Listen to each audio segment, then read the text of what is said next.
Of Nobel Prizes, crypto deals Iran-India must harden redlines against Trump's Pakistan pivot. Finepoi Pakistan is more than a mere irritant in the carefully crafted India-US relationship. Ignoring it is no longer an option. It's time to draw firm and non-negotiable red lines. And no, crypto sales and Nobel Prizes should not come in the way. US President Donald Trump has taken the world on a roller coaster ride, one filled with impulsive declarations, erratic diplomacy, and an insatiable hunger for credit. With reckless ceasefire announcements and glaring conflicts of interest, Trump's actions are shaking up alliances, undermining hard-won diplomatic achievements, and jeopardizing America's relationship with one of its most important partners, India. Nanan remember when Trump unilaterally announced a ceasefire between India and Pakistan before either country's leadership had confirmed one. Pakistan violated it within hours. India was understandably livid, seeing it as a reckless and premature move that undermined its position. Fast forward to today, after the US bombed 3 Iranian nuclear sites, Fordow, Esfahan, and Natanz. Iran retaliated by targeting US bases in Qatar, Syria, Iraq, and Bahrain. The attacks were fended off with ease. Then came another Trumpian moment. And even though the theater this time was in the Middle East, it gave India déjà vu. Trump abruptly declared a total and complete ceasefire between Iran and Israel on social media. But within hours, the two were bombing each other again. Trump was left furious, so much so that he reportedly dropped the F-bomb. In a Truth Social post, Trump publicly warned Israel, "Do not drop those bombs. If you do, it is a major violation. Bring your pilots home, now." An hour later, he bizarrely claimed Israel would not strike Iran and that Israeli jets would return while doing a friendly plane wave to Iran. The image of Israeli fighter jets waving to Iran in midair while still over enemy territory is surreal. Israel, for its part, insisted that Trump was well aware of their plans all along. So who's telling the truth? Trump's way of doing things is not easy to decode. The goalposts keep shifting. The mood keeps changing. And no one, not even friends and allies, are safe from his antics. One thing that remains consistent is the desperation for credit, inserting himself into blood feuds of foreign lands, negating their sensitivities and fishing for praise.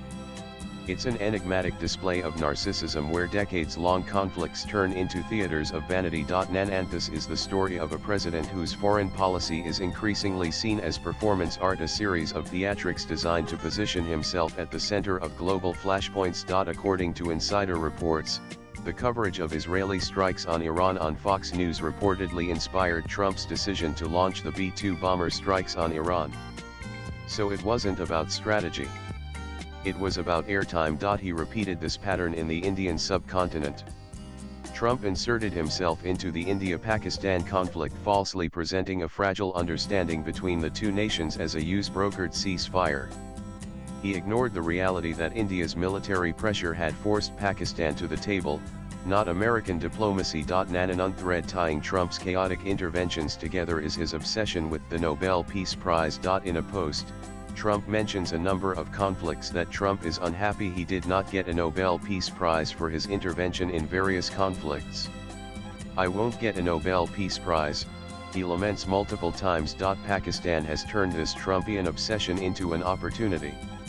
After meeting Pakistani Army Chief General Asim Munir, Pakistan floated the idea of nominating Trump.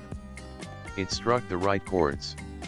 This week, U.S. Congressman Buddy Carter nominated Trump for the Nobel, citing the supposed Iran-Israel ceasefire and Trump's claim of preventing Iran from going nuclear. Ironically, on the same day, a Ukrainian lawmaker withdrew his nomination for Trump, disillusioned with his failure to end the Russia-Ukraine war, something Trump had repeatedly claimed he could do in one day. Nanan Trump's meddling has had real diplomatic costs.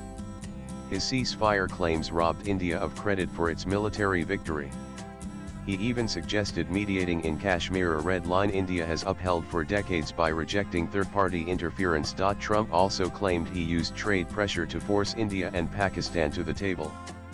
India's Ministry of External Affairs had to issue multiple rebuttals: no US role in the ceasefire, no room for mediation, and no trade discussions tied to de-escalation ever happened. Despite these statements, Trump continued with his narrative.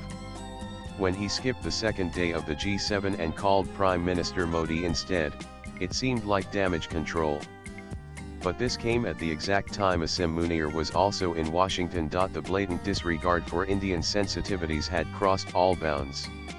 Munir, India has reason to believe, is the man responsible for the Pahalgam terror attack, and yet Trump has repeatedly played into his hands, making the conflict about the question of Kashmir and not what it really is Pakistan-sponsored terrorism. PM Modi was not having it anymore.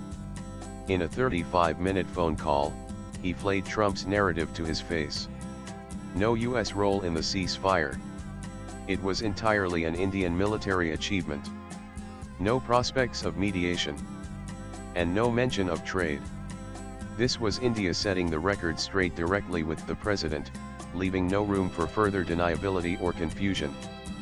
PM Modi shattered the Trumpian narrative with precision. Nan Trump's growing closeness to Pakistan, particularly its military, poses a threat to India-US relations. Pakistan remains tactically important in the context of Iran, with talk of Pakistan possibly aiding the US in a war with Iran with access to its bases. Pakistan is a US partner in so-called counter-terror operations against the ISIS-Khorasan.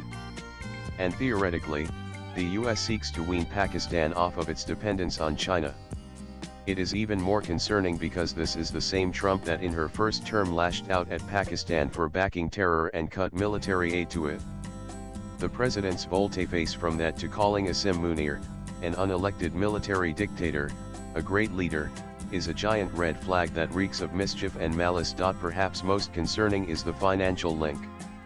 A firm majority owned by Trump's family, World Liberty Financial, is in business with the Pakistan Crypto Council, a newly launched initiative backed by Munir and Pakistani PM Shehbaz Sharif. The firm's founder, Zachary Witkoff, son of Trump ally Steve Witkoff, signed the partnership days after the Pahalgam attack. Pakistani media reports that unorthodox methods were used by Munir to land a meeting with Trump, which ultimately took place in the presence of Steve Witkoff. So Trump now has business ties with Pakistani leaders, and it is having a direct impact on how the US government deals with Pakistan, even with regards to India. The implications are dangerous. This is foreign policy compromised by personal financial interests. And it's playing out at the cost of India's security concerns. India must now double down on its red lines to preserve the integrity of its relationship with the US. Nan trust must be rebuilt. Trump's antics have eroded years of careful diplomacy. Future trade deals and Indo-Pacific cooperation must be conditional on America respecting these principles. There are already signs of strain.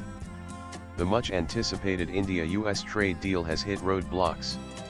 Trump's forceful negotiating style and his problematic stand on Pakistan have derailed progress. India is not willing to play along when its national security and diplomatic credibility are at stake. India is a rising great power. The Indo-US relationship is one of the most consequential of this century. And yet, Trump's pursuit of a Nobel Prize and crypto riches threatens to derail it. With the Quad summit coming up in India later this year, it's time for Trump and the US foreign policy establishment to recalibrate and put diplomacy back in the hands of diplomats. Swipe left for next video, because the future of global stability should not be determined by a president's ego or business deals behind closed doors. Views expressed in the above piece are personal and solely those of the author. They do not necessarily reflect News 18's views. Latest blogs.